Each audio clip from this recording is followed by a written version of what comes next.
Hello friends, मैं शिव निचान आपका स्वागत करता हूं आपके अपने यूट्यूब चैनल पर। दोस्तों, आज की वीडियो में यहाँ पर मैं आपको बताने वाला हूं, अगर आपका आईडीएफसी फर्स्ट बैंक में अकाउंट है और आपने एफडी की हुई है, आपको उस पर जो है इंटरेस्ट पर जो टीडीएस डिडक्ट होने वाला है, अगर आपको उससे सेव होना है उस पर, उसके लिए आपको जो है फॉर्म 121 फाइल करने की रिक्वायरमेंट आएगी। पहले यहाँ पर जो है फॉर्म 15G और H होते थे, ये खत्म हो गए हैं। अब यहाँ पर जो है नया फॉर्म आ चुका है। आप यहाँ पर जो है खुद से भी इसको जो है आईडीएफसी बैंक की वेबसाइट से फॉर्म 121 डाउनलोड करके सबमिट कर सकते हैं। बैंक से भी डायरेक्ट ही फॉर्म ले सकते हैं। हो सकता है कि काफ़ी केस में आपको ये ना मिले, तो यहाँ पर जो है आपको गूगल पर टाइप कर देना है आईडीएफसी बैंक फॉर्म 121। तो यहाँ पर जो है आपको डायरेक्ट पीडीएफ देखने के लिए मिलेगी। ये यहाँ पर अवेलेबल हो चुकी है, 3 दिन पहले इन्होंने यहाँ पर अवेलेबल करा दिया था। वैसे यहाँ पर इसकी रिगार्डिंग जो है जनरल फॉर्मेट है, इनकम टैक्स की ऑफिशियल वेबसाइट से ही है, पर इसमें कुछ यहाँ पर इन्होंने नया कुछ अपडेशन किया है, तो मैं वो भी यहाँ पर आपको बता देता हूँ। वीडियो को पूरा एंड तक देखिएगा। हर बैंक वाइज मैंने जो है अपने यूट्यूब चैनल पर अपलोड कर दिया है, वो स्पेसिफिक आप एक बार देख सकते हैं।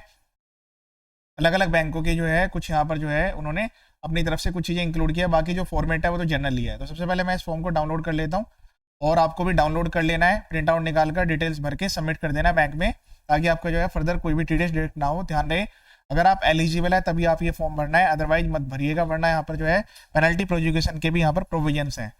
सबसे पहले मैं इसको यहाँ पर 1 बाय 1 करके आपको बताऊंगा। वीडियो को पूरा एंड तक देखिएगा, वीडियो काफ़ी शॉर्ट में रहने वाला है। चलिए यहाँ पर जो एक बार देख लेते हैं 1 बाय 1 करके इस फॉर्म में क्या क्या पर्टिकुलर्स आपको भरने की रिक्वायरमेंट आएगी। सबसे पहले यहाँ पर जो है आपको ध्यान रखना है, वह ये फॉर्म नया आ चुका है, फॉर्म 121, क्योंकि यहाँ पर जो है 15G और H दो फॉर्म अलग अलग होते थे, उनका रिप्लेसमेंट है। फॉर्म 15G जो है वो आपको 60 ईयर्स बिलो के लिए फाइल करने की रिक्वायरमेंट आती है, और फॉर्म 15GH जो है यहाँ पर 60 ईयर्स अबव पर्सन के लिए। तो ये दोनों फॉर्म अब यहाँ पर खत्म हो चुके हैं। 1 अप्रैल के बाद से आपको नया फॉर्म भरना होगा 121, और इन दोनों फॉर्म को मर्ज करके डाटा इसी में ही मर्ज कर दिया गया है। तो 121 में दोनों के लिए डिटेल्स है, मतलब 60 ईयर्स अबव एज है या बिलो है, दोनों के लिए आपको ये फॉर्म भरना है।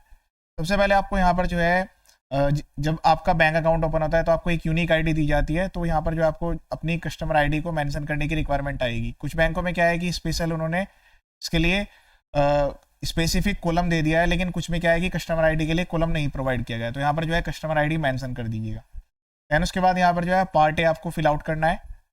पार्ट भी जो है वो बैंकर की लाइबिलिटी है, वो फिल आउट करेंगे। सबसे पहले आपको नेम लिखना है, first name, middle name, last name, जो आपका पैन कार्ड में है। दैन उसके बाद यहाँ पर आपको एड्रेस लिखना है, तो एड्रेस भी प्रॉपर लिखिएगा केवाईसी के अकॉर्डिंग। अगर आपको अपडेट कराना है तो पहले अपडेट करा लीजिएगा। फिर उसके बाद यहाँ पर आपको पैन नंबर लिखना है। यहाँ पर आपको लिखना है स्टेटस। स्टेटस आपका जो है यहाँ पर इंडिविजुअल रहने वाला है।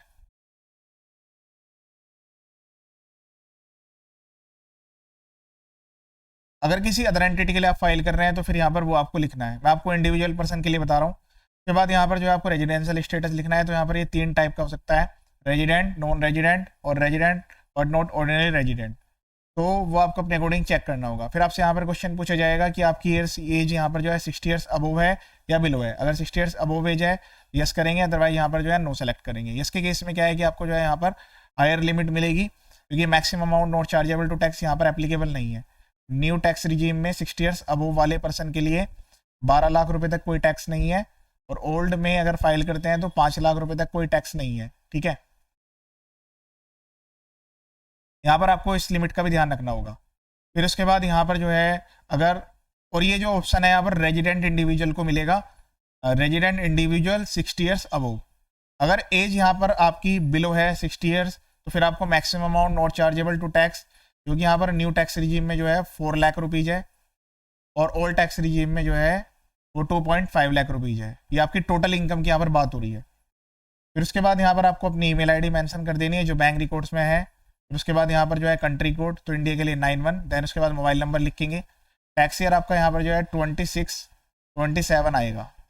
ठीक है, उसके बाद यहाँ पर जो है आपको नेचर ऑफ इनकम लिखनी है, तो आपकी जो एफडी से इंटरेस्ट की इनकम आ रही है वो यहाँ पर आप मेंशन कर देंगे। फिर इसके बाद एस्टिमेटेड टोटल इनकम, तो इंटरेस्ट से जो भी इनकम आप अर्न कर रहे हैं वो यहाँ पर लिखेंगे। क्या आपने इससे पहले भी कोई फॉर्म फाइल किया था? अगर हाँ, तो फिर आपके लिए 2 कॉलम और यहाँ पर एप्लीकेबल होंगे। अगर नहीं किया था तो फिर ये दोनों आपके लिए एप्लीकेबल नहीं रहने वाले हैं। ठीक है, मैं इसके हिसाब से बता देता हूँ आपने कितने फॉर्म फाइल किए हैं। 1 2 3 जो है वो यहाँ पर नंबर लिख देंगे। फिर इन सारे फॉर्म्स की जो इनकम है वो 11B में आएगी कि आपने कितनी इनकम यहाँ पर भरी थी। कॉलम नंबर 12 में जो आपका कॉलम नंबर 10 है और 11B है, इन दोनों को जोड़ के आपको यहाँ पर वैल्यू लिखनी है। यहाँ पर टोटल इन दोनों का टोटल आएगा। उसके बाद टेबल नंबर 13 में आपकी उस साल की पूरी इनकम आएगी, टोटल एस्टिमेटेड इनकम आप कितनी अर्न कर रहे हैं, ये वाली जो इनकम है ये भी इंक्लूड कर लीजिएगा, ये टोटल इनकम यहाँ पर लिखनी है। या आपने पिछले सालों की ITR फाइल की है 2 साल की, तो अगर फाइल की है तो यहाँ पर आपको डिटेल देनी है। टैक्स ईयर आपका जो है यहाँ पर 23-24 एंड 24-25 रहेगा, ठीक है, जब तक कि आपकी 25-26 की ITR फाइल नहीं हो जाती। जब आपकी 25-26 की अगर ITR फाइल हो गई है फिर आपको ये 2 की डिटेल्स देनी है। अगर फाइल नहीं होती है तो तब तक आपको इन दो वाले की डिटेल देनी है, उसका एक्नॉलेजमेंट नंबर और उसमें कितनी आपने इनकम फाइल की थी वो यहाँ पर आपको लिख देनी है। ये सब डिटेल्स आपको इनकम टैक्स रिटर्न से मिलेगी। उसके बाद यहाँ पर आपको अपना नेम लिखना है,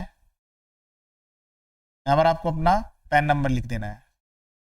देन उसके बाद यहाँ पर जो है ये सारी डिटेल्स को एक बार रीड आउट करना है। उसके बाद यहाँ पर रेड का टिक करना है। फिर उसके बाद यहाँ पर टैक्स ईयर, तो टैक्स ईयर आपका यहाँ पर जो है 26-27 यहाँ पर आएगा, ठीक है,